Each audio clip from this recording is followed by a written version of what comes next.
உலகெங்கும் வாழும் அன்பான தமிழ் உள்ளங்களுக்கு அநேக கோடி வணக்கங்கள். நல்ல நேரம் நிகழ்ச்சியூடாக நல்லதே நினைப்போம், நல்லதே நடக்கும், நலமாயிருப்போம்.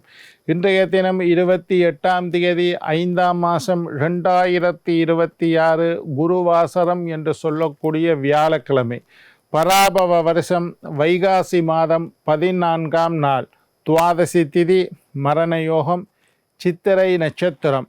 இன்றைய தினம் சுப முகூர்த்த நாள், ராகு காலம் 1:30 முதல் 3 வரை. இன்றைய தினம் யமகண்டம் 6 முதல் 7:30 வரை. இன்றைய தினம் நல்ல நேரம் 7:30 முதல் 9 வரை. இன்றைய தினம் குளிகன் நேரம் 9 முதல் 10:30 வரை. இன்றைய தினம் உத்திரட்டாதி நட்சத்திரக்காரர்களுக்கு சந்திராஷ்டம தினம். உத்திரட்டாதி நட்சத்திரக்காரர்களுக்கு சந்திராஷ்டம தினம். சூலம் தெற்கு, பரிகாரம் தைலம். என்ன நேர்களே, வாருங்கள் இனி இன்றைய தினத்திற்குண்டான ராசி பலன்களை பார்க்கலாம்.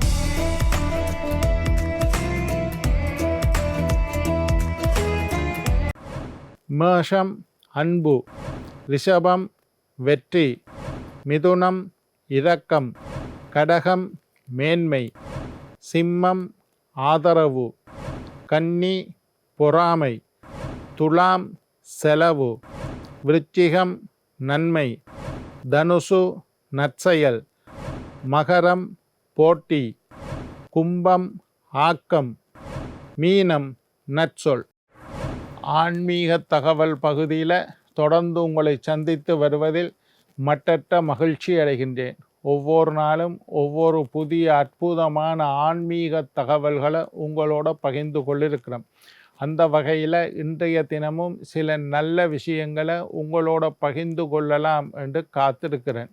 எங்களுடைய நிகழ்ச்சிக்கு நீங்கள் தரக்கூடிய ஆதரவு என்னை மகிழ்ச்சி அடைய செய்கின்றது. நிறைய பேர் நிகழ்ச்சியை பார்க்குறீங்க, லைக் பண்ணுறீங்க, வியூ வருது, சந்தோஷமாக இருக்குது. எங்களுடைய நிகழ்ச்சி சம்பந்தமாக ஆன்மீகம், ஜோதிடம், வாஸ்து, எண்கணிதம், பெயர் மாற்றம், அதிர்ஷ்ட கற்கள் சம்பந்தமாக ஏதாவது சந்தேகங்கள் இருப்பின், கேள்விகள் இருப்பின், சக்தி டிவி நல்ல நேரம் நிகழ்ச்சி தயாரிப்பாளர் கீழ்கண்ட முகவரிக்கு கடிதம் மூலம் என்னை தொடர்பு கொண்டால் தொடர்ந்து வரக்கூடிய நிகழ்ச்சிகளில் தகுந்த கேள்விகளுக்குண்டான பதில்களை தொகுத்து தர காத்திருக்கின்றேன். சரி, இன்றைக்கு சில கேள்வி பதில்களை பற்றி பார்க்க போகிறோம். அநேகமான மக்களுக்கு இருக்கக்கூடிய சந்தேகங்கள், கேள்விகள். ஐயா, இறைவனுக்கு நெய்வேதனம் வைக்கிறோம். ஒரு வீட்டில் ஒரு பூஜை பண்ணைக்குள்ளே இறைவனுக்கு நெய்வேதனம் செய்ய வேணும். நெய்வேத்தியம் என்றால் உணவு படைக்க வேண்டும். அதை நெய்வேதனம் அல்லது பிரசாதம் என்று சொல்கிறோம். இறைவனுக்கு உணவு படைக்க வேண்டும். அந்த உணவை பிறகு நாங்கள்லாம் எடுத்துக்கொள்கிறோம். ஆனால் இறைவனுக்கு படைத்ததன் பின்னர் அது பிரசாதமாக, நெய்வேதனமாக மாறுகின்றது. அதை நாங்கள் எடுத்துக்கொள்ளும். இப்போ என்ன கேள்வி என்றால், எந்த பாத்திரத்தில் நெய்வேதனம் வைக்கலாம் என்றது தான் கேள்வியாக இருக்கு. எந்த பாத்திரத்தில் நெய்வேதனம் வைக்கலாம்? இறைவனுக்கு உணவு படைக்கும் போது அல்லது நெய்வேதனம் செய்யும் போது எந்த பாத்திரத்தில் நெய்வேதனத்தை வைப்பது சிறப்பு என்பதை பற்றி கேட்டிருக்குது. முதலாவது தங்கம். பெரிய பெரிய ஆலயங்கள், திருப்பதி போன்ற பெரிய ஆலயங்களில் தங்க தாம்பாளத்தில் நெய்வேதனம் வைக்கின்றார்கள். தங்கத்தில் நெய்வேதனம் வைக்கிறது ரொம்ப விசேஷம். தங்கத்தில் ஒரு பாத்திரம் செய்து அதற்குள் நெய்வேதனத்தை இறைவனுக்கு படைப்பது. தங்கம் எல்லாம் எங்களுக்கு வசதி இல்லை ஐயா. சமயபுரம் போன்ற ஆலயங்களில் வெள்ளி பாத்திரத்தில் நெய்வேதனம் செய்கின்றார்கள். தங்கத்துக்கு அடுத்தது வெள்ளி. வெள்ளியில் ஒரு தட்டு வச்சு, வெள்ளி என்றது பெரிய விஷயம் இல்லை. நான் இந்தியாவிலெல்லாம் பார்த்துருக்கிறேன். வசதி உள்ளவர்கள் வெள்ளி தட்டத்தில் சாப்பாடு ஒவ்வொரு நாளும் அவைகள் சாப்பிட்றதே வெள்ளி தட்டு. மனிதர்கள் அவர்கள் சாப்பிடுவதே வெள்ளி தட்டில் சாப்பாடு சாப்பிட்றத நான் பார்த்துருக்கிறேன். வெள்ளி பாத்திரத்தில் நெய்வேதனம் செய்யலாம். அடுத்தது வெங்கல பாத்திரம். வெங்கலம் என்றால் தெரியும், கீழே போட்டால் கணீர் என்று சத்தம் வரும். வெங்கல பாத்திரம். வெங்கல பாத்திரத்தில் தங்கம், வெள்ளி. அடுத்தது மூன்றாவது வெங்கல பாத்திரம். அதை எல்லாரும் ஒரு சின்ன வெங்கலம். இறைவனுக்கு நெய்வேதனம் அள்ளி படைக்கணுன்ற அவசியம் இல்லை. ஒரு சின்ன வெங்கல கிண்ணத்தை வாங்கி வச்சிங்கன்னா அந்த வெங்கல கிண்ணத்தில் நெய்வேதனத்தை வீட்டில் உள்ள சாமி படத்துக்கு தாராளமாக வைக்கலாம். வெண்கல கிண்ணம். அடுத்தது செப்பு, மிகச்சிறந்தது செப்பு. சாஸ்திரங்களில் சொல்லப்பட்டது செப்பு பாத்திரம்.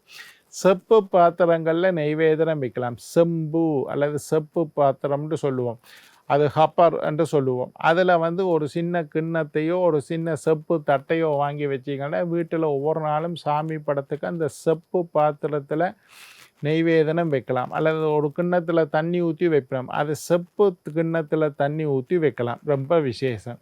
ஐயா, எனக்கு தங்கமோ வெள்ளியோ வெங்கலமோ செப்போ வாங்குகிற அளவுக்கு பெரிய பணக்காரன் இல்லை ஐயா நான். எனக்கு அதெல்லாம் கஷ்டம். பயப்படவே வேண்டாம்.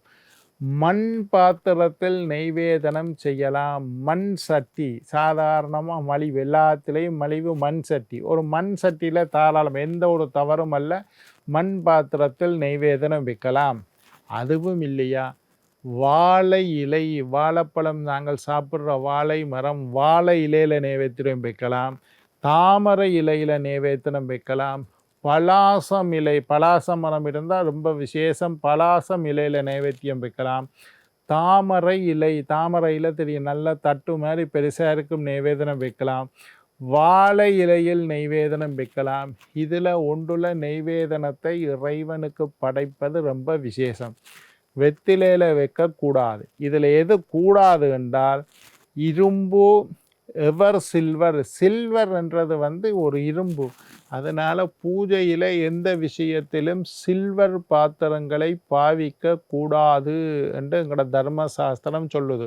இறைவனுக்கு ஒரு கப்பில் தண்ணி வைப்பீங்க, அது பித்தளையாக இருக்கலாம், செம்பாக இருக்கலாம், வெங்கலமாக இருக்கலாம், வெள்ளியாக இருக்கலாம், தங்கமாக இருக்கலாம்.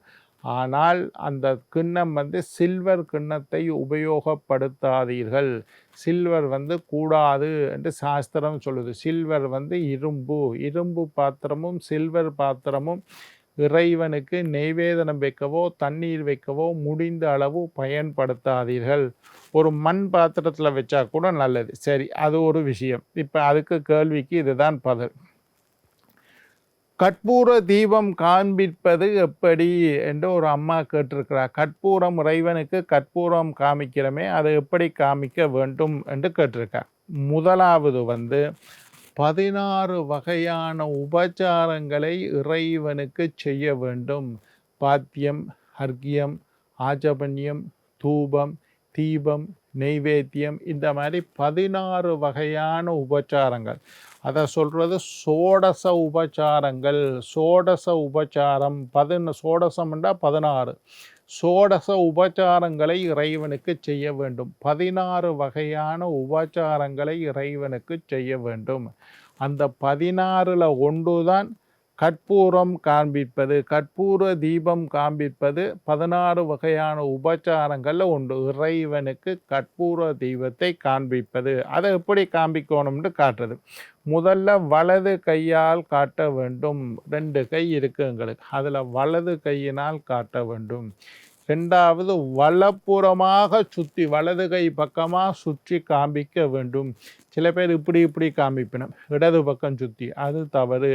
வலதுபுறமாக சுற்றி காண்பிக்க வேண்டும். சரி, ஓம் என்று பிரணவ முறையில் 3 முறை காமிக்க வேண்டும். அதாவது ஓம் இப்படி வலது கையில் எடுத்து வலதுபுறமாக சுற்றி ஓம் என்ற எழுத்து எழுதுகிற மாதிரி ஓம் என்ற பிரணவ மந்திரத்தை எழுதுவது போல கற்பூரம் காண்பிக்க வேண்டும். இறைவனுக்கு வலது கையினால் வலதுபுறம் சுற்றி ஓம் என்கின்ற பிரணவ மந்திர எழுத்தை எழுதுவது போல கற்பூரம் காண்பிக்க வேண்டும். இறைவனுடைய பாதத்தில் 4 சுத்து சுத்தணும். இறைவனுடைய நாபி தொப்புள் பகுதியில் 2 சுத்து சுத்தணும். இறைவனுடைய முகத்தில் 3 தரம் சுத்தணும். இறுதியில் இறைவனுடைய முழு தொகுதியையும் ஓம் என்கின்ற பிரணவம் மூலம் வலதுபுறமாக சுற்றி காண்பிக்க வேண்டும் என்று சாஸ்திரத்தில் சொல்லப்பட்டிருக்கு. பாதாதி கேசம், கேசாதி பாதம். முதல்ல இறைவன்ற பாதத்தில் 4 தரம் சுத்துங்கோ. கொஞ்சம் உயர்த்தி தொப்புள் பகுதியில் 2 தரம் சுத்துங்கோ. முகத்தை 1 தரம் சுத்துங்கோ. அதுக்கு பிறகு முழுவதுமாக ஓம் என்கின்ற பிரணவ மந்திரம் போல் தீபம் காண்பிக்க வேண்டும். இது கற்பூரமும் இப்படித்தான் காட்டணும், தூபமும் இப்படித்தான் காட்டணும், தீபமும் இப்படித்தான் 16 வகையான உபச்சாரங்களில் இது ஒவ்வொன்றும் இருக்குது. தூபம் காண்பிக்கும் போதும் இப்படித்தான், பிறகு தீபம் காண்பிக்கும் போதும் இப்படித்தான், பின்னர் கற்பூர ஆராத்தி செய்ய அந்த அம்மா அப்படித்தான் கேட்டிருக்கா. கற்பூர ஆராத்தி இது மாதிரி காட்டுறது ரொம்ப விசேஷம். இறைவனை எத்தனை முறை பிரதட்சணம் செய்ய வேண்டும்? சாமியை சுற்றி கும்பிடுறது, கோயிலுக்கு போனால் சாமியை சுற்றி கும்பிடுறது ஒரு முறை இருக்குது. வளமாக சுற்றி வர வேண்டும். பிரதோஷத்தண்டைக்கு மட்டும்தான் அப்பிரதட்சணம் பெறுது, மற்ற நாளெல்லாம் வளமாக தான் சுற்றி கும்பிடணும். எல்லா சாமியையும் வளமாக சுற்றி கும்பிட வேண்டும்.